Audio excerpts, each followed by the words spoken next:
Wanted to show what I mean by the apex of the year. See, if you were in a 505 year and you brought the 5 down and the 5 down, it would come to a 1. 5 and 5 is a 10, 1. If you go back to my video on inverted triangles and the abracadabra, and when you have a 1 on the bottom like this, it gives more independence or recognition. Let's say someone was in a 19 one year, where you would bring the 1 and 9 is 10, bring the 1 down, 9 and 1 is 10, and then it comes to a 2. So when you have a 2 at the apex, it brings a sensitive, emotional, and partnerships, where the 1 is in independence or recognition, and this would be in June, which is the middle of the year. And if it was a 2 at the bottom, this would be in June at the end of the year. June is the apex of the year, the end of June.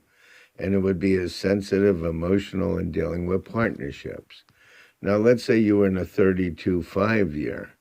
Well, 3 and 2 is 5, and 25 is a 7. 5 and 7 is a 12, 3. I remember I explained this in the inverted triangles with the apex of the year.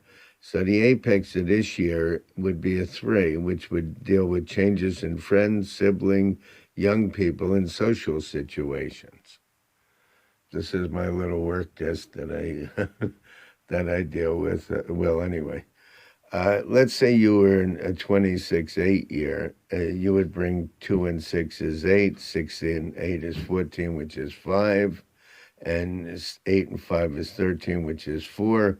It would be a 4 apex, which means at the end of June, activities, work, and family distances would change, because 4 has to do with the planet Uranus, and it creates changes in varying distances concerning people that you're directly connected with, particularly family or personal situations. Let's say you were in a 17-8 year. You would bring the 1 and 7 is 8, 7 and 8 is 15, 6, and 8 and 6 is 14, 5. So you're in a 5 on the bottom at the end of June, which causes changes going on in life, travel, things being up in the air or unsettled.